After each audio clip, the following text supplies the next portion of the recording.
बिस्मिल्लाहिर्रहमानिर्रहीम। अस्सलाम वालेकुम वीवर्स, मैं हूं नूर आपके अपने चैनल चटखारा फ्यूजन्स बाय नूर से। और आज मैं आप लोगों के लिए लाई हूं पालक की इतनी मज़ेदार, हेल्दी और ज़बरदस्त से स्नैक्स की रेसिपी, जो कि शायद आपने पहले कभी नहीं देखी होगी और ना ही बनाई होगी। बहुत ही ज़बरदस्त और हेल्दी सी बनती है ये रेसिपी। तो चले रेसिपी को स्टार्ट कर लेते हैं। यहाँ पे मैंने कुछ सेम साइज़ के पालक के पत्ते ले लिए हैं, जिनको मैंने डंडियों से बिल्कुल अलग कर दिया है। देखें, इस तरह से कटिंग करनी है आपने कि डंडियाँ बिल्कुल ना हो इसमें।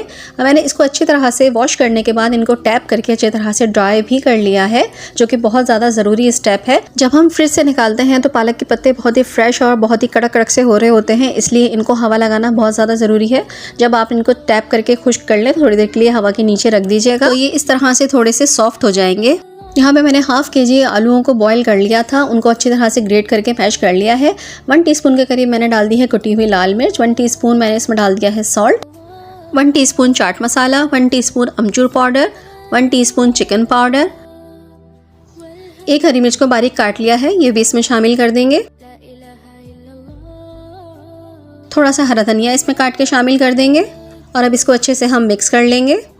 यहाँ पे मैं आपको याद दिलाती चलूँ कि अगर आपको मेरी वीडियो अच्छी लग रही है तो मेरी वीडियो को लाइक कर दीजिए, और अगर आप मेरे चैनल पर नए हैं और फर्स्ट टाइम मेरी इस वीडियो को देख रहे हैं तो मेरे चैनल को सब्सक्राइब कर लीजिए। साथ में लगे बेल के आइकन को ज़रूर प्रेस कर दीजिएगा, इससे ये होगा कि मेरी हर नई वीडियो नोटिफिकेशन की सूरत में आपको मिल जाया करेगी। अच्छी तरह से पोटैटोज़ को मिक्स करने के बाद हम इसको साइड में रख देंगे। अब एक पालक का पत्ता लेंगे। जो पोटैटो की हमने चटपटी और मज़ेदार सी स्टफिंग बनाई है वो हम इस पालक के पत्ते के ऊपर स्प्रेड करेंगे, बिल्कुल इस तरह से। अच्छी तरह से पालक के कोने कोने पे इस पत्ते पे लगाते जाइएगा, लेकिन इस बात का ख्याल रखिएगा कि पत्ता फटे नहीं या टूटे नहीं। फ्रेंड्स, पालक के पकौड़े तो आपने बहुत ज़्यादा खाए होंगे, लेकिन ये वाली रेसिपी को ज़रूर ट्राई करके देखिएगा, आपको मज़ा आ जाएगा। क्योंकि इसकी ये स्टफिंग मैंने बनाई है ये बहुत ही ज़्यादा चटपटी और खट्टी मज़ेदार सी है। इस तरह से पालक की स्टफिंग लगाने के बाद हम पालक के ऊपर पालक को यूँ रोल करना शुरू करेंगे और इस तरह से एक रोल सा बना लेंगे हम पालक को रोल करके। और ये जो इसके कोने हैं, साइड्स हैं, इनको हम फिंगर की मदद से या इस तरह से टैप करके अच्छी तरह से हम कवर कर देंगे। ये अभी कोई मसला नहीं है अगर ये खुला हुआ भी आपको नज़र आ रहा है। ये देखें, एक रोल हमारा तैयार हो चुका है। इसी तरह से हम दूसरी पालक का पत्ता लेंगे। याद रखिएगा, पालक के अंदर वाले हिस्से पे हमने स्टफिंग लगानी है। और एक बात का और याद रखिएगा कि अगर इसके स्टेम्स बहुत ज़्यादा उभरे हुए हैं और सख्त हैं तो आप छुरी की मदद से उनको कट भी कर सकते हैं। थोड़ा थोड़ा ऊपर से कट कर दीजिए, इस तरह से इसको फोल्ड करने में और रोल करने में बहुत ज़्यादा आसानी होगी।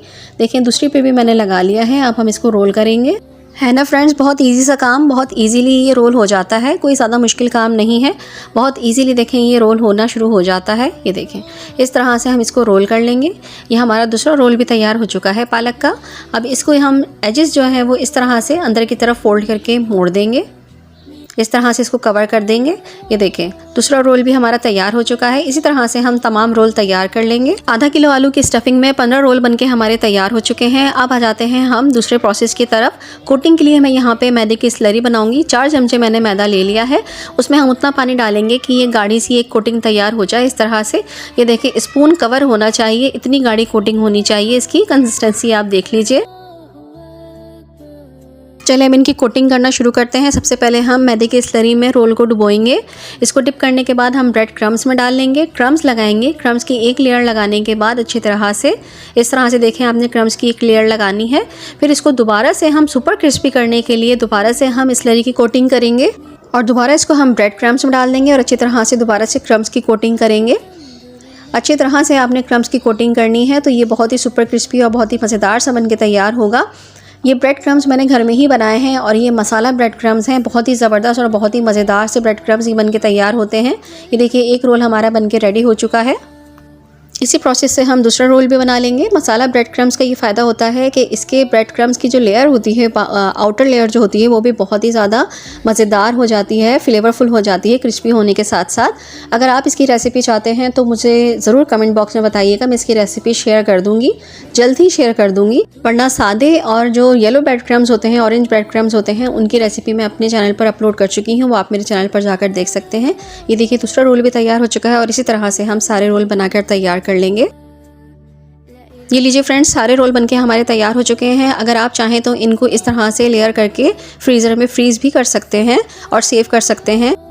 जब आपको जितने रोल की ज़रूरत हो आप वो निकाल के उनको डीप फ्राई कर सकते हैं और बाद में यूज़ कर सकते हैं। इस रेसिपी के अलावा आपको मेरे चैनल पर काफ़ी सारी मेक एंड फ्रीज़ की रेसिपीज़ मिल जाएंगी। आप मेरे चैनल पर जाके विजिट करके वो रेसिपीज़ भी देख सकते हैं। मेक एंड फ्रीज़ वाली रेसिपीज़ का ये फ़ायदा होता है कि एक मरतबा ज़्यादा मिकदार में बना लें और फिर बाद के लिए सहूलत हो जाती है।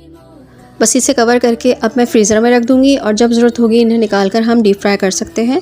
डीप फ्राई करने के लिए मैंने यहाँ पे ऑयल ले लिया है। ऑयल को पहले चेक कर लेंगे कि ये हॉट है या नहीं। ये देखें और इसमें बबल्स उठने लगी हैं, इसका मतलब है ऑयल हमारा गर्म हो चुका है। गर्म ऑयल में हम अपने रोल डालना शुरू करेंगे। इस तरह से ज़्यादा ओवर क्राउड नहीं करूँगी मैंने अभी सिर्फ 4 डाले हैं। रोल को डीप फ्राई करते वक्त फ्लेम को आपने मीडियम हाई पर ही रखना है और इस तरह से उलट पुलट करते रहना है ताकि हर तरफ से ये अच्छे से गोल्डन से हो जाए। ये देखें कितना ज़बरदस्त सा इसका कलर आ चुका है और ये क्रिस्पी भी हो चुके हैं। ये देखें सब तरफ से इसका अच्छा सा गोल्डन कलर आ चुका है। बस अब हम इसे निकाल लेते हैं। इसी तरह से मैं दूसरा बैच भी बना लूँगी, इसको भी हम डीप फ्राई कर लेंगे और जब ये डीप फ्राई हो जाएंगे तो हम इनको भी निकाल लेंगे और एक प्लेटर में सर्व कर देते हैं। ये देखिए फ्रेंड्स, माशाल्लाह माशाल्लाह हमारे मज़ेदार से स्पिनच रोल बनके बिल्कुल रेडी हो चुके हैं। कितने ज़बरदस्त लग रहे हैं और बहुत ही ज़्यादा खस्ता और कुरकुरी सी इनकी आउटर लेयर आई है। ये देखें आवाज़ आप सुन सकते हैं। मैं आपको और इसकी क्रंचीनेस दिखा देती हूँ। ये देखिए कितने क्रिस्पी हैं, ये ज़बरदस्त से ये बनके तैयार हो चुके हैं। इनकी लेयरिंग कहीं नहीं जाएगी क्योंकि हमने डबल कोटिंग की थी और ये बहुत ही मज़ेदार और लजीज से बनके तैयार होते हैं। बहुत चटपटे से होते हैं। आयरन से भरपूर हमारे स्पिनच रोल बनके बिल्कुल रेडी हो चुके हैं। इन्हें एंजॉय कीजिए। इसे केचप, चिली गार्लिक सॉस या फिर किसी भी डिप के साथ एंजॉय कीजिए। बहुत ही ज़्यादा मज़ेदार लगते हैं। रमज़ान में ये रेसिपी बनाकर ज़रूर ट्राई करिएगा। यकीनन आपको ज़रूर पसंद आएगी। आई एम श्योर कि आपको ज़रूर पसंद आएगी।